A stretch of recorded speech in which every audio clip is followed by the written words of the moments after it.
চলমান এইচএসসি ও সমমানের পরীক্ষায় প্রতিকূল আবহাওয়ার কারণে বাদ পড়া শিক্ষার্থীদের জন্য বিশেষ সুখবর দিয়েছেন শিক্ষামন্ত্রী। বুধবার জাতীয় সংসদে ৩০০ বিধিতে দেওয়া এক গুরুত্বপূর্ণ বিবৃতিতে শিক্ষামন্ত্রী ডক্টর আ.ন.ম এহসানুল হক মিলন এই ঘোষণা দেন। তিনি জানান যে বৈরী আবহাওয়ার কারণে যেসব শিক্ষার্থী চলমান পরীক্ষায় অংশ নিতে পারেনি তারা পুনরায় পরীক্ষা দেওয়ার সুযোগ পাবে। চট্টগ্রাম বোর্ডের স্থগিত হওয়া সংশ্লিষ্ট বিষয়গুলোর অভিন্ন প্রশ্নপত্রের মাধ্যমেই এই বিশেষ পরীক্ষাগুলো নেওয়া হবে। চলতি বছরের এইচএসসি ও সমমানের পরীক্ষায় সারা দেশের ২,৬৯৭টি কেন্দ্রে মোট ১২,৭০,৫৮৩ জন শিক্ষার্থী অংশ নিচ্ছে।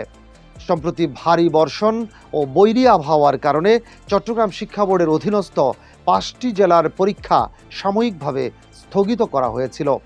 এই জেলাগুলো হলো চট্টগ্রাম, কক্সবাজার, খাগড়াছড়ি, রাঙামাটি এবং বান্দরবান, যেখানে প্রাকৃতিক দুর্যোগের কারণে পরীক্ষা বন্ধ থাকে। চট্টগ্রাম বোর্ডের বাইরেও দেশের বিভিন্ন জেলায় অনেক শিক্ষার্থী প্রতিকূল পরিস্থিতির কারণে নির্ধারিত পরীক্ষায় অংশ নিতে পারেনি। অনিবার্য কারণে বাদ পড়া এই পরীক্ষার্থীরা শিক্ষা মন্ত্রণালয় নির্ধারিত একই তারিখ ও সময়ে নতুন করে পরীক্ষায় অংশ নিতে পারবে। এইচএসসি পরীক্ষা শিক্ষার্থীদের জীবনের একটি অত্যন্ত গুরুত্বপূর্ণ ধাপ হওয়ায় বিশেষ বিবেচনায় এই মানবিক সুযোগ দেওয়া হয়েছে। এর পাশাপাশি পদার্থবিজ্ঞান প্রথম পত্রের পরীক্ষায় ভুল প্রশ্ন থাকার বিষয়েও সংসদে কথা বলেছেন শিক্ষামন্ত্রী। তিনি নিশ্চিত করেছেন যে পদার্থবিজ্ঞান প্রথম পত্রের ভুল থাকা প্রশ্নের জন্য শিক্ষার্থীদের পূর্ণ নম্বর দেওয়া হবে।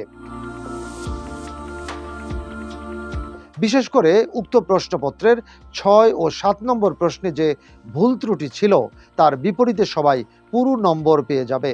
ভুল প্রশ্নপত্র প্রণয়নের সাথে জড়িত ও দায়ী ব্যক্তিদের চিহ্নিত করে ইতোমধ্যে সাময়িকভাবে বরখাস্ত করা হয়েছে। বিবৃতিতে শিক্ষামন্ত্রী পরীক্ষার্থী এবং অভিভাবকদের উদ্ভূত এই পরিস্থিতিতে যে কোনো ধরনের উদ্বিগ্ন না হওয়ার জন্য আহ্বান জানান। অনাকাঙ্ক্ষিত ক্ষতির হাত থেকে শিক্ষার্থীদের রক্ষা করতে সরকারের এই সময়োপযোগী পদক্ষেপ প্রশংসিত হচ্ছে।